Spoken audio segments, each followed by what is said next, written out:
Hi, thanks so much for tuning in. Really appreciate it.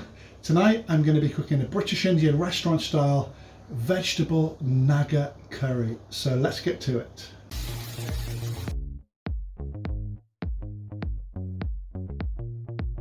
Put all the ingredients and their quantities in the description of the video. Some ginger and garlic, some fresh red and green chilies, some frozen vegetables.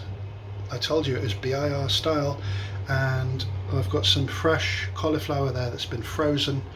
And it's amazing about fresh cauliflower. If you freeze fresh cauliflower, when it's thawed out, it's almost cooked. We've got 2 onions, we've got some parboiled potatoes, 1 tomato, 1 tin of high quality passata. So I'm not sure if it is BIR style because they'd never use that, they'd always use the cheapest. But anyway, we need to push the boat out a little bit.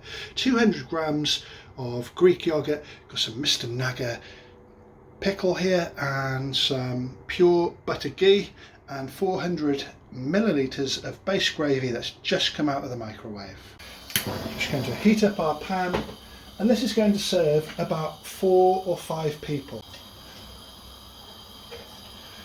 So about 4 tablespoons. Ghee is optional. Obviously use vegetable oil or sunflower oil if you wish. The ghee's almost melted. I'm just adding a teaspoon of cumin seed. Just need to give that a good whirl. Just season the oil a little bit. And we're going to add 2 medium onions that have been doused. And we just need to stir those around till the layers separate and they start to soften.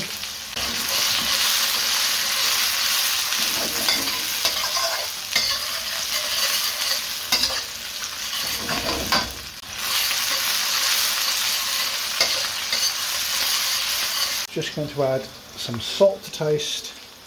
I always add salt on the onions, even if I'm doing Italian ragu or pasta sauce. It just helps the onions cook evenly. Give that a stir. And the onions have softened nicely and they're starting to brown. So next, let's add some ginger and garlic paste. It's really important to cook the raw flavours out of the ginger and garlic.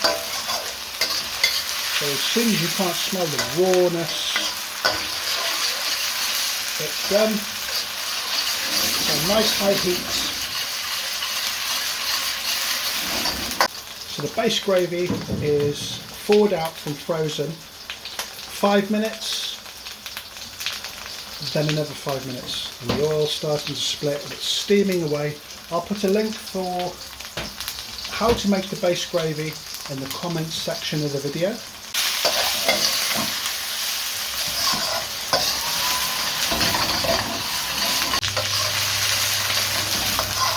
Next, 1 green pepper, 1 red pepper.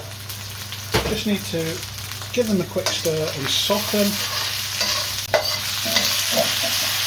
Peppers have been cooking for about 2 minutes, or however long it's taken me to cut the coriander actually. Next we're going to add some Taste of India mixed powder, probably the best in the country actually. Check it out on eBay, there's a link in the description. 100% satisfaction by all the customers. As soon as you put it into the oil, you can just smell that restaurant smell. It's absolutely fantastic. Restaurants add a dash of lemon from the bottle at this stage when they're adding the powders. Next we're going to add the Mr. Naga. There's various brands on the market, but this is the most popular. It's a Bangladeshi. I think next door has got some contraption in the garden. I'm going to put, there's dogs going on, there's garden equipment going on. I'm going to be, that's spicy already. I'm going to be adding about 2 tablespoons. Adjust the amount you add to your chili tolerance. A little bit of water. Oh, yes.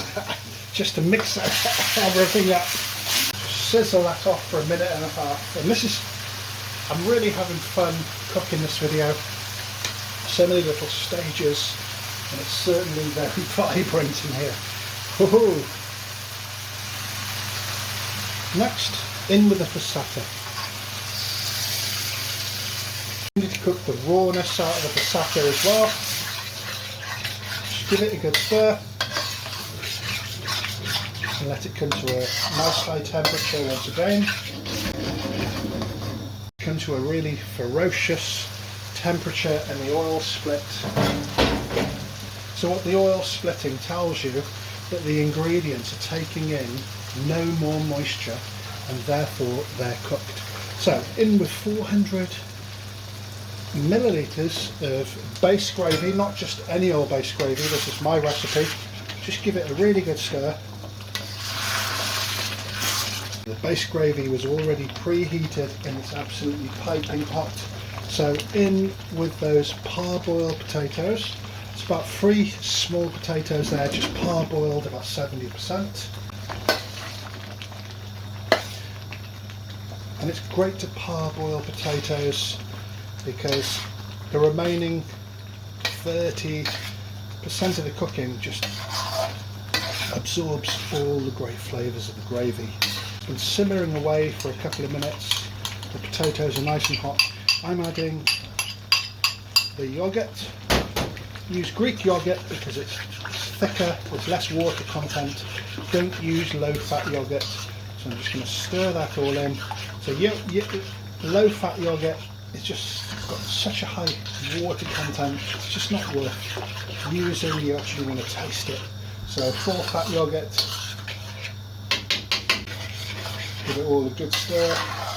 That gravy's starting to look really fine. As soon as that comes to the boil, like I said, this is British Indian restaurant style, so frozen veg. So anybody that goes to British Indian restaurants and orders a veg curry, they're really on the lower end of priorities for the chef. But it's a shame really. So I'm sticking in with tradition.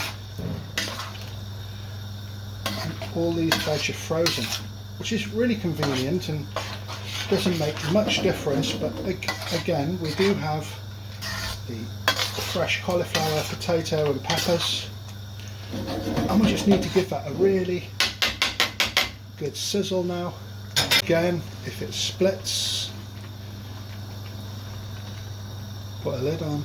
Optional really, but just to break up the monotony, add some nice chunky pieces of tomato.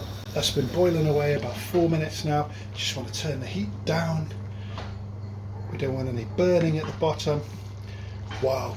And as soon as we stir those tomatoes in, they're going to be really soft because they've been wilting at the top. We're going to add some coriander and we're going to save some for garnish. And we're just going to stir that in. That coriander really is absolutely delicious, especially for vegetarian curries. Wow.